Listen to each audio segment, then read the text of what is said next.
Today is December 15th of 2023, and we welcome you once again to our Chapter 49 podcast. Chapter 49 represents most IRS employees in the state of Indiana. My name is Larry Lannan. I'm a retiree, and I do some work as far as producing this podcast and some other media type of things for Chapter 49. So we're very glad you took time out of your busy schedule to speak with us. And of course, we once again welcome our chapter president, Duncan Giles, back to the podcast. Thanks, Larry. It's always good to be here. I have to tell you, I did have to. You and I were talking beforehand, and you were saying, well, there's some work going on in the building, and you probably won't hear it. Well, guess what? I could hear it. There's work going on in the Minton Capehart Federal Building, where you are. Just to remind people, the way we do this podcast, we do it on Zoom. Duncan is in his office in downtown Indianapolis, the Minton Capehart Federal Building. I'm in my office in the suburban area of Indianapolis, Fishers, and that's how we always record this podcast. But I could hear some pounding, so if you hear a little pounding now and then, no, it's nothing serious. The Minton Capehart building is still standing up, and it's fine. They're just doing some work on it. Well, we're not sure if it's standing up and fine, but yeah, they're just doing work on it. Okay, as of the moment, it's standing up, but you never know. It's standing up. We don't fine. We'll worry about that later, I guess. After having worked in that building for many years, how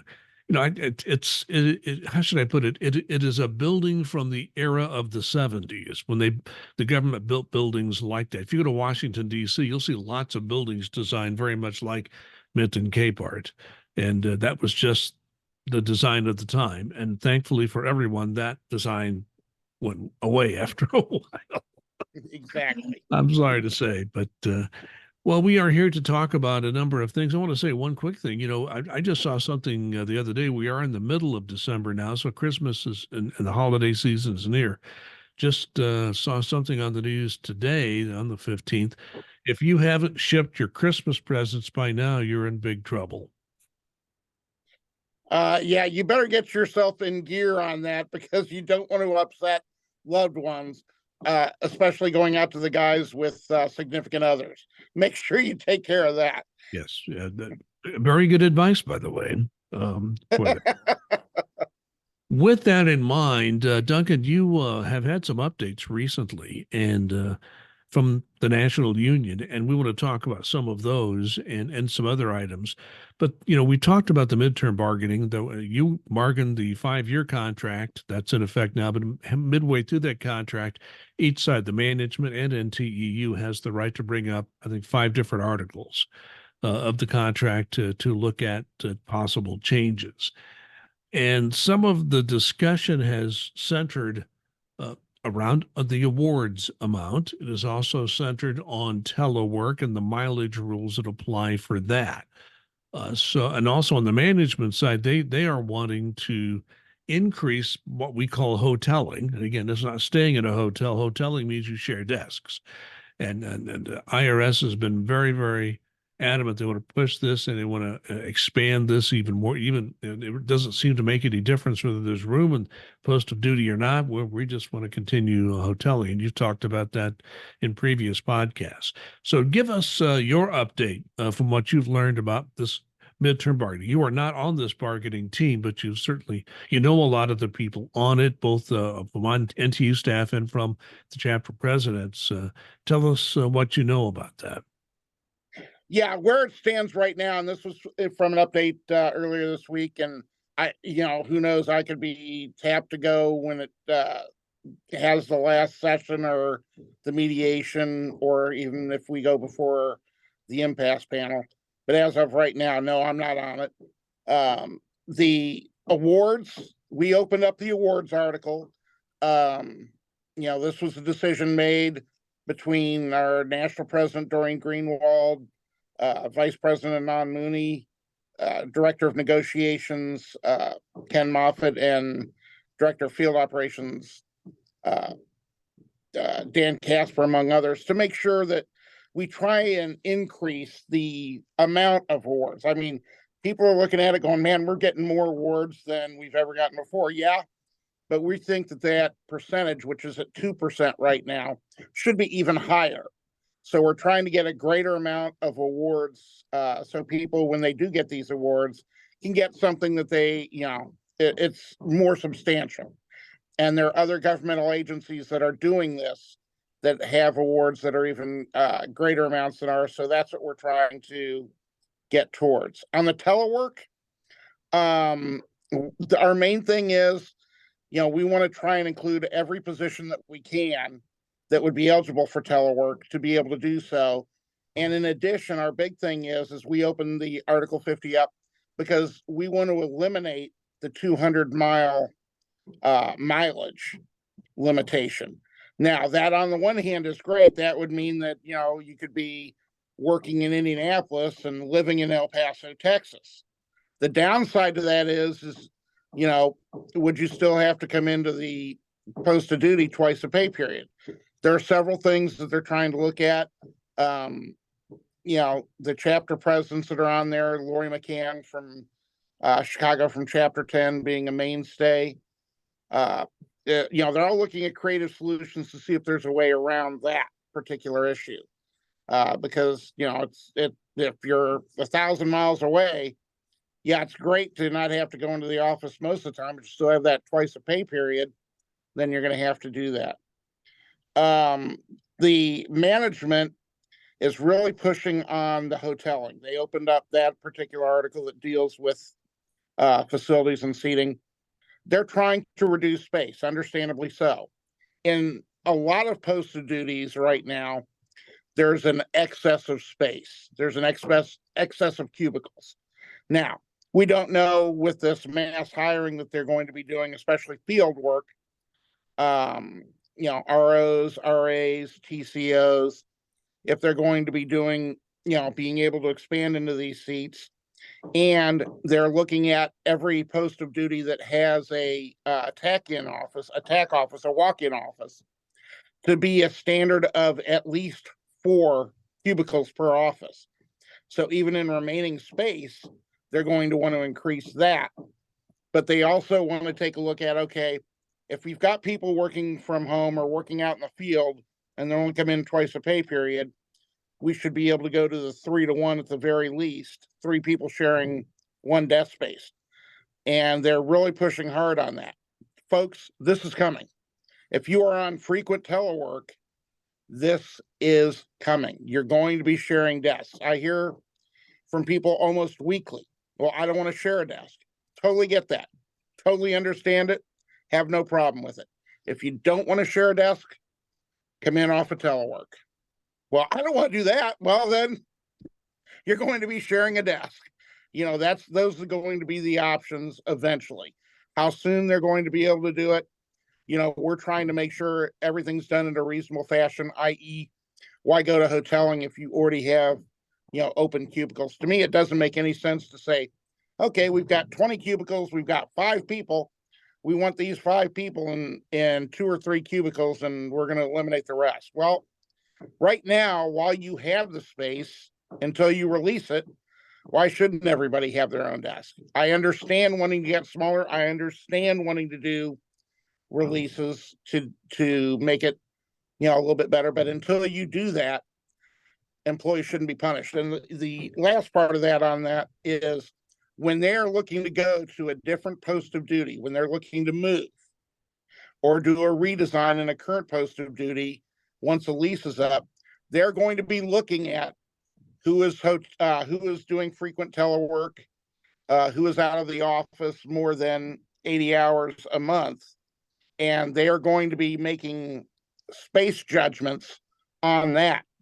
So, anytime that you're looking at moving or shifting around a post of duty, you're going to be looking at that shared desk space, interplaying it with that, what the business units are going to be saying they're hiring in a particular post of duty. So there are a lot of moving pieces right now. Nothing has been decided. It's still being talked about in DC, and probably will be for at least another week. And then we have, if needed, mediation. And then, if either party is happy at the end of mediation, at the end of fact finding, then it goes before the impasse panel. So nothing has changed yet. Nothing is going to change soon. but that's where we're at in working those different issues. Yeah, and if there are changes in this midterm bargaining, when would those provisions go into effect, or do we know? It'll depend on what they want to do. I would guess, and again, this is just a bald guess by me, that it would probably be October 1st would be my guess, That's of going this place in year, the new correct? fiscal year. Yeah, Yeah. this year. Well, the reason I bring that up is that, and I want to just ask one question about this because you've been involved in bargaining many times before. Excuse me. You know, sometimes you have to shake management up to figure out what they want in order to come up with an agreement. I've been pretty clear from what you're saying. They want to expand hoteling. They want to expand their ability to use it. They obviously have the data. They know where people are teleworking more often. So they have that data and know that's part of the mix.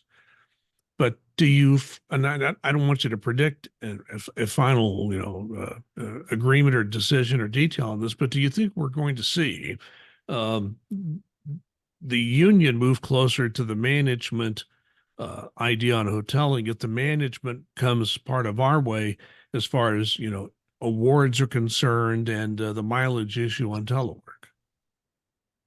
That's a really good question. One that's too early to say at this point. But I understand the question. I think it's a very good one. It's going to depend on how everybody is, what everybody can live with, and that's what it boils down to. Because I mean, it is already set up that they can go to the 3-to-1. How soon they would go to it, if we have space and things of that nature, I think is going to play a large part in how agreeable MTU can be agreed with that particular piece of it. And then you've got the other part, because I think it's very important for us as a union representing the employees. And this is what we've heard: people tend to like awards for some reason, and people tend to like them when they're larger rather than smaller. So we believe that there is money in the budget that they can increase the awards amounts, and we want to make sure that we're pushing hard for that, and to waive the 200-mile restriction that they have, that you must live within 200 miles of your post of duty. Now, that, like I said, that's going to create its own issues, and how that's going to be worked out is going to be, the devil's always in the details, and that's where we're going to be at that. So I think there's room for movement on everybody's side, but how it's going to end up shaking out and all these moving pieces fit together, we're not sure yet. Well, one more thing on this hoteling issue. Seems to me, and you've been talking with me about this, and I want you to kind of give your take on this. These business operating divisions who operate, W&I and SBSE and LB&I, all these different divisions, operating business units, they have to deal with something called FMSS. They're the people who manage the space for IRS.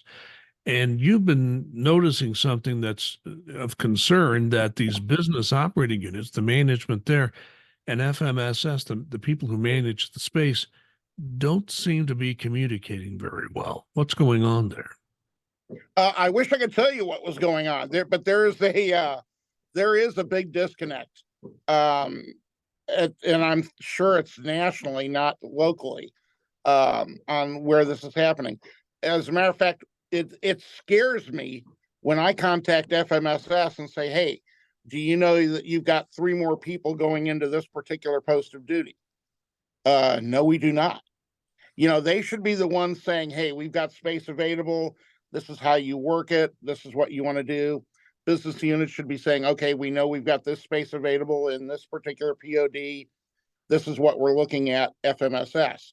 But I think because FMSS has told the business unit so many times, "Well, no, that doesn't really work, or we're full here," or things of that nature, that they don't want to deal with that. A classic example that we have is in the Chicagoland area, where in Indiana, it's Maryville, Indiana's post of duty is an outskirt of Chicago, and there are a couple other ones that are outskirts of Chicago. These PODs right now are completely full, and they're already hoteling. So there's no room at the inn, but yet business units continue to want to put people there They don't want to put them in downtown Chicago for obvious reasons. People don't want to apply to downtown Chicago. There's no parking, inconvenient, etc. But they want to put them in these outskirts, and there's just no room. And FMSS has told them, chapter presidents like Lori McCann and myself have told them that, we can't put any more people in here. So we want to make sure that, somewhere there's communication about this, because there's got to be some common sense. We have a post of duty that's going to be closing next year, and the folks are going to be moving down to the federal building here in Indianapolis. This has been going for a couple of years. It's been pushed back a little bit, but they're getting ready to start moving forward in the project here to make the space so these people can move down from the post of duty. They're still hiring people in that post of duty that's going to be closing in less than a year. Makes absolutely no sense to me, but it's like, okay, as long as they understand they're going to be moving downtown, that's fine, but make sure these employees know that. And again, it's just somewhere there's a communication loop missing between FMSS and these business units. Let's move away from that. I remember when, and I've been retired for more than 12 years now, but I do remember there was this employee personal page, EPP. We would go on there and we would have all this information personnel wise about ourselves. I guess it's changed so much I wouldn't recognize it because it's changed so much. It was not a bad thing necessarily. You would hope there would be updates to a system like that. But there's some developments on this EPP employee personal page. So tell me what's going on there. Yeah, this is one where the IRS has reached out to the finance center who operates this page. For anybody who's been on the EPP, the employee personnel page, this is where you look at your earnings and leave statement. You can get your W-2 information off of there. If you're making any life changes like health insurance, life insurance, things of that nature, this is where you go and do it yourself. For anybody who's experienced this, some agencies are able to use their PIV, their basically their ID badge card, to be able to do this. IRS has not been one of those agencies yet. So we have to go through the normal process. And the normal process has the reCAPTCHA, as they call it. That's the technical name for it. And this is the one where it's like, okay, click on a picture with a fire hydrant in it. Click on the pictures with bicycles in it. Click on the picture with buses in it. I know all these because you click on these pictures, you get them all right, and it still takes you to the next screen to ask you to do it again and again and again and again and again. It's like Groundhog Day for reCAPTCHA. Something is wrong in this system that we're not able to basically do this one time and get in. It can take, I was on the system earlier this week, and it can take anywhere from 5 to 10 times of having to click all these to make sure that you can get on. And this has just been intolerable for a lot of people. I just look at it as a necessary evil, but apparently it's driving some people nuts. So we're trying to work with them to either get this fixed or let us go in and do it with our cards, so we're already secure. They know who we are, and we can go in and do the things we need to look at or changes we need to make. Duncan, I remember promises made to us 20 years ago when I was still working for the agency that we were going to be able to get in based on our fingerprint, maybe an eye scan, a face scan. They were going to make things very easy for that. Has simply not happened. In fact, if anything, it's regressed. Yeah, that's one of those things where we always try and, the IRS has the best of 1990s technology, by golly, and we're just keeping with that. Several other government agencies apparently are doing the same thing. I mean, that's where it should be going.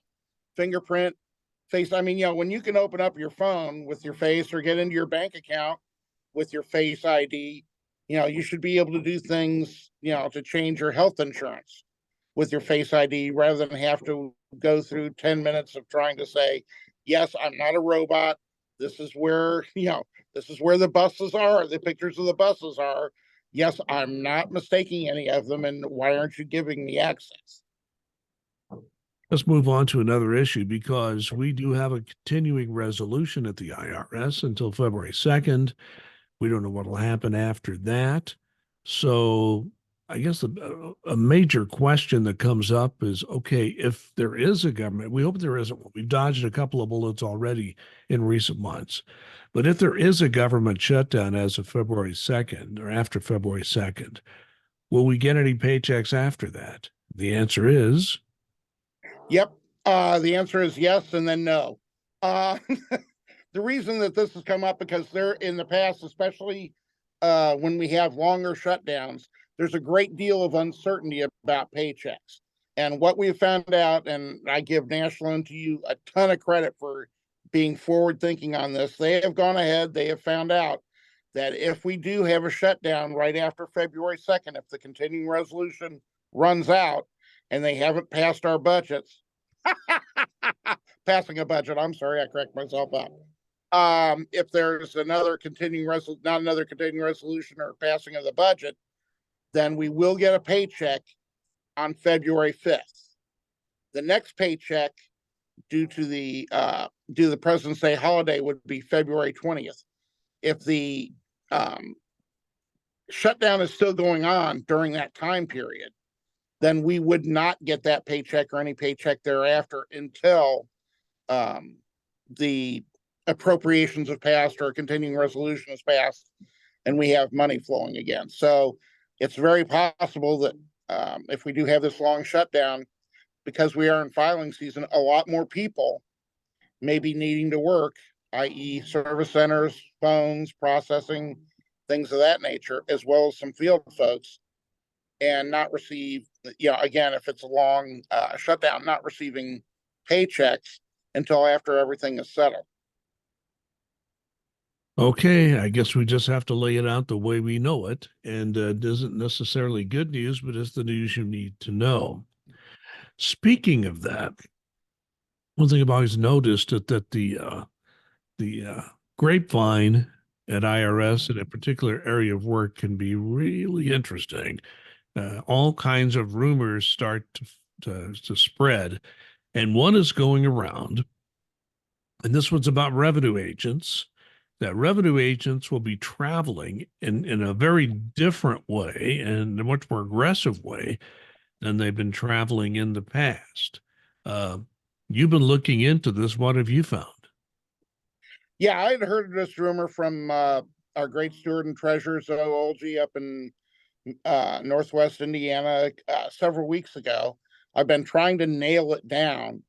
And I talked to an executive last week, a exam executive, and basically the rumors are true. What they are looking at doing sometime in the future, did not specify how soon it would be, is because we're going after more high wealth, and that's the key thing. They're going after high wealth targets, that there may be a lot more traveling done by revenue agents than there have been previously. And when I talk travel, as you and I discussed before, you're saying, oh, somebody from Indianapolis might go to South Bend or something of that nature. No, somebody from Indianapolis may be hopping a plane to Minnesota and doing a case in Minnesota, or they may be going to Iowa, or they may be going to, someplace else. Um, it could be quite straining. And when I discussed this with the executive, um, I said, aren't there enough high risk cases in this particular area for people not to have to travel those distances? And apparently they've made a big study about this, taken a look, and they figured that they can get better bang for their buck, so to speak, by doing this. Now, one of the points that came up during a meeting when this was brought up to the executive was, well, I've got small children. I don't really want to move things, go to these places and be away from my children, the scheduling, things that need to be taken care of, doctor's appointments for children, things of that nature, caring for an elderly parent. And the executive was very understanding about that and said, in those types of situations, they'll be weighed, they'll be looked at. Now, how much weight or how they'll be looked at, we don't know, because there could be directives coming down from above that executive on how it's going to be done. The other thing about this is it's just going to be a big strain on travel, because of the travel budget, I would think would just balloon up. And is this something that they're ready for? And again, my understanding from my discussions with her were that, on these types of situations, maybe it could be that they have to go out for an opening opening conference, sit down with the POA and or the taxpayer, get the understanding, tell them what information they're going to need. Then everything be done electronically or via, mail or whatever it needs to be done. And then maybe perhaps only have to go back out if there's a closing conference or something of that nature. And I told the executive, I said, I think that's awfully optimistic. I like the way you're thinking, but I think it's awfully optimistic. I think that there's oftentimes more things that have to be done in person than just that. So I think it could greatly increase those travel costs and time away from home. The thing that revenue agents have to keep in mind is it does say in their PDs that up to 50%, they may be traveling up to 50% of their time. So it's not fun. And it's something we're going to be, if this does officially come to pass, and we're hearing it will be, I'm sure that this will be on the radar, or I'm sure it is on the radar of National NTU. And we'll want to discuss impact and implementation. That's what NTU can bargain over. Management has the right to direct the work, but NTU can talk about the impact and implementation of this. So the impact of what it's going to be on their employees and the implementation of how it's going to be done are things that can be negotiated. And I'm betting there'll be a lot of discussions, if not negotiation, over that. And speaking of travel reimbursement, there is an increase in the standard mileage rate for next year. Yeah, businesses, the standard mileage rate for businesses are going up to 1.50 cents, which I believe is going to make it at 65 cents a mile. And then what usually happens is once the IRS determines what the business rate is going to be, then OPM turns around and says, okay, this is OPM or GSA turns around and says, this is going to be the, or OMB, is going to be the mileage rate for all government employees. So that would in turn impact folks who are traveling to appointments, business appointments, things of that nature. It's not automatic and it doesn't always follow the same, but the vast majority of the time in the number of years I've been doing this, I would say 95% of the time, whatever the business rate is, the government rate is then soon matched thereafter. Okay, Duncan, we'll certainly be glad when the work is done. We can really hear the work. Is that work being done next door to your office? What's happening? No, it's down the hall, and I have soundproofing in my room, so it's a lot better in here than it is in basically any other office around this. We had a training class around the other side, and they were hearing it. A couple of instructors were coming into my office saying, can we just come in here to talk to you about some peace and quiet for a little bit? Sure. Come on in. And now your final comment. Someone I knew many years ago, was a friend of many years ago, just passed. Gentleman by the name of George McGinnis, was a great basketball player, knew him when I worked with the Pacers.